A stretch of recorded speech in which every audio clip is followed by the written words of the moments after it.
Continuing on with this series in which I go through each of the 5 positions in the NBA and rank every player that starts at those positions from all 30 teams, today we're moving on to the shooting guards.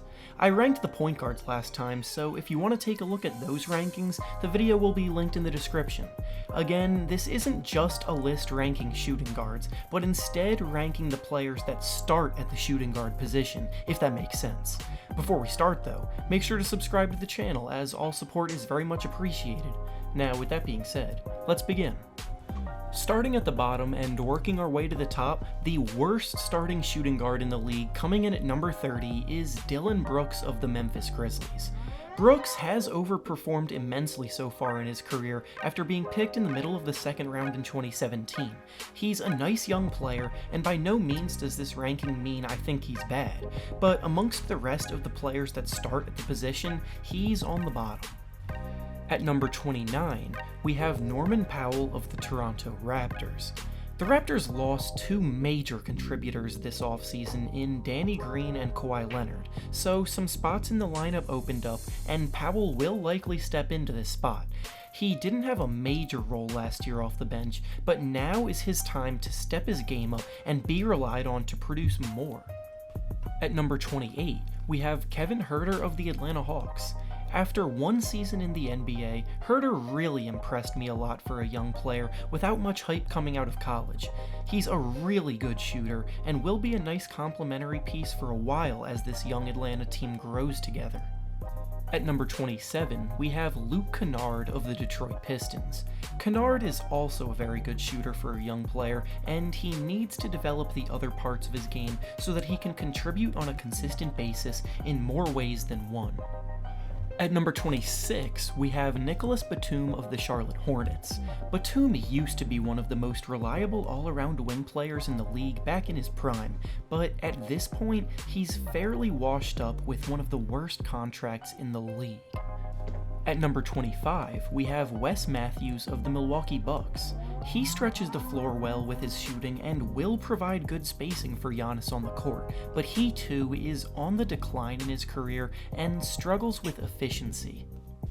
At number 24, we have rookie Jarrett Culver of the Minnesota Timberwolves. Rookies are always difficult to rank before they even step foot in the NBA, and because of that, I feel like keeping them on the lower end of this list is safe and fair. Culver's got a ton of promise, but he has to prove himself first. At number 23, we have Darius Garland of the Cleveland Cavaliers. Garland's also a rookie, and his main position is probably at point guard, but both he and Colin Sexton are expected to share the backcourt this season, so I put Sexton on my point guards list in my last video, and Garland is here on the shooting guards video. I'm a big fan of his shot creating ability, and think his game will translate very well to the league, but again, he's still a rookie. At number 22, we have RJ Barrett of the New York Knicks. The last of the rookies on this list, Barrett has the most star potential of the 3, but there's also reason to worry. In Summer League, he shot the ball pretty poorly, which is something that will likely continue into the season, but even still, he's young and has plenty of time to learn and grow. At number 21, we have Landry Shamet of the Los Angeles Clippers.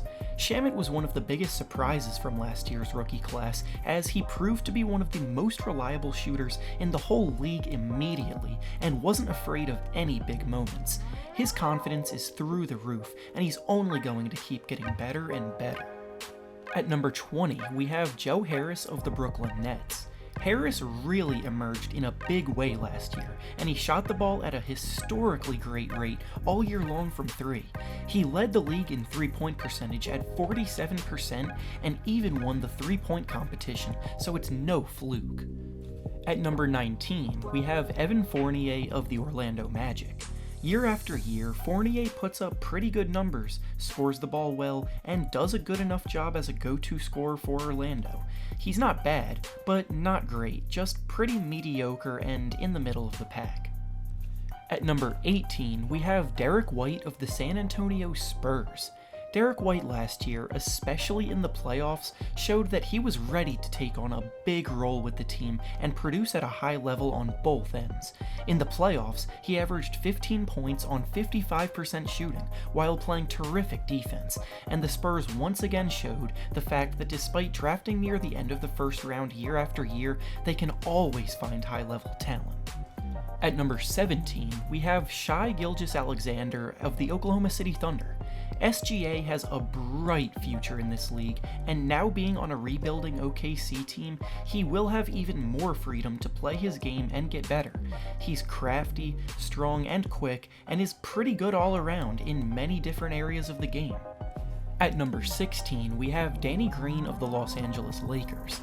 Green is a 3-and-D wing with a championship pedigree with 2 different teams now. He's a deadly spot-up shooter that can catch fire at a moment's notice, and on defense, he's been a member of the all-defense teams in the past. At number 15, we have Jaylen Brown of the Boston Celtics. After his first 2 seasons, Brown was looking like someone on his way to becoming a future star, but then last season he took a step back and made everyone reevaluate his game. He's still a very promising young wing player that makes plays on both ends of the floor, but consistency is an issue with him. Perhaps with Kyrie Irving gone and the Celtics being able to go back to playing the way they did in the 2018 postseason, he'll find his form and take a leap this year. At number 14, we have Gary Harris of the Denver Nuggets. Harris is another player that was looking like someone that could become a top-tier player in the league 2 years ago, then took an inexplicable step back last year. He shoots the ball incredibly efficiently, does his job within the flow of the offense, and doesn't make many mistakes. He struggled with injuries last year, but if he can get back to how good he was 2 years ago, he would be in serious contention to crack the top 10 of this list. At number 13, we have Josh Richardson of the Philadelphia 76ers. Richardson scores the ball from all 3 levels, is a terrific athlete that can get up and punch one on someone's head at the rim, and get out and run in transition. The most importantly, he has the potential to make an all-defense team in his future because he's that good as a perimeter defender. At number 12, we have Zach Lavine of the Chicago Bulls. Lavine suffered a terrible ACL injury a few seasons ago, but after having recovered for a year, he came out last season and lit the league up. He averaged 24 points per game, shot the ball extremely well, and looks better than ever. His defense is still a major concern though, which holds him back from cracking the top 10, but offensively, he's incredibly productive and talented.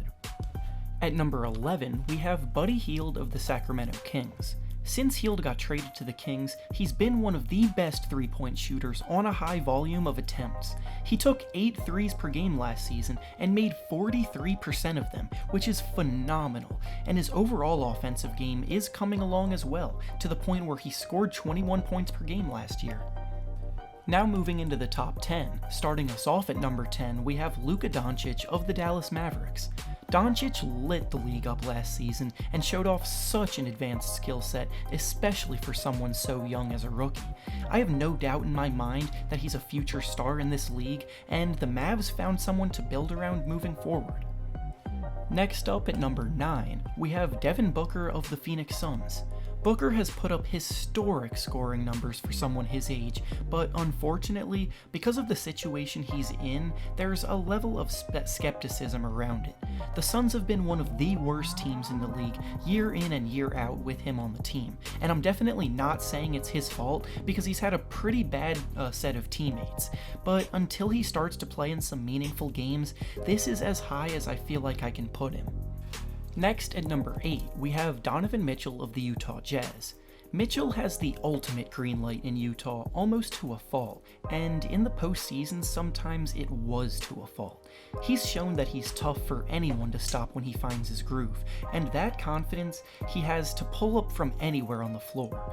But the problem is that he takes a ton of low quality shots, and his efficiency in this year's postseason was horrendous, shooting 32% from the field and 26% from 3, while also shooting his team out of a few games. He needs to tone it back a bit and be smarter, but his talent is there and should continue to improve as he continues through his career. Next, at number 7, we have D'Angelo Russell of the Golden State Warriors. The fit in Golden State might seem a bit odd, but as an all-star player, his scoring will be very valuable to the team, especially with Kevin Durant gone and Klay Thompson being injured and likely missing most of the season. He's going to be key to keeping the team afloat without Klay, and I think him and Curry will be a very fun backcourt to watch this year. Next up at number 6, we have CJ McCollum of the Portland Trail Blazers. McCollum and Lillard form one of the best backcourts in the league, and last year they both took their games to new levels in the postseason. CJ is amazing in isolation and is such a good playmaker off the dribble.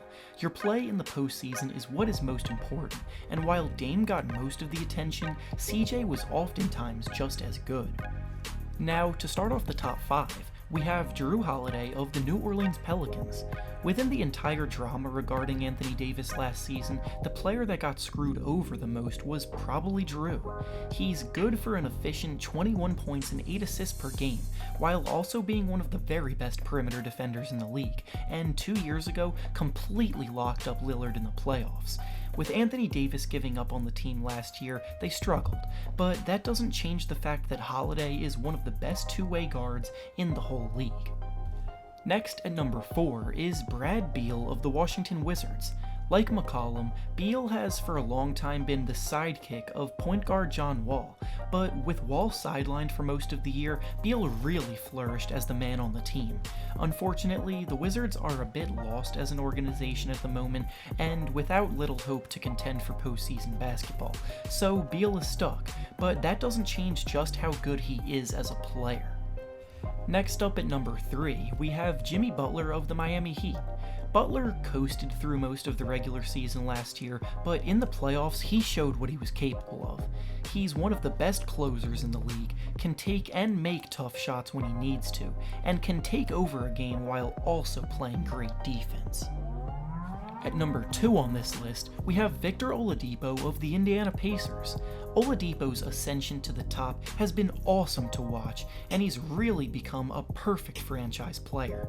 He made first-team All-Defense 2 years ago, while also being highly productive as the go-to option leading the Pacers. Unfortunately, he's had a few injuries last year that will hold him out of the start of the season, but assuming he gets back to where he was beforehand, he's one of the very best wing players the league has to offer. And finally, at number 1 on this list, we have James Harden of the Houston Rockets. Harden has been a top 2 MVP candidate for basically the last 5 seasons, and his offensive production is just absolutely insane. He's a 2-time scoring champion, winning it each of the last 2 seasons, and last season in particular, he had one of the greatest seasons scoring the ball of all time, putting up 36 points per game on some elite efficiency. He's virtually unstoppable on offense, and any given night, he can put up 40 points. And with that being said, that concludes the list. Thanks so much for watching, and make sure to like the video and subscribe to the channel for more NBA content. Stay tuned for the rest of the position rankings coming in the next few days, and I'll see you then.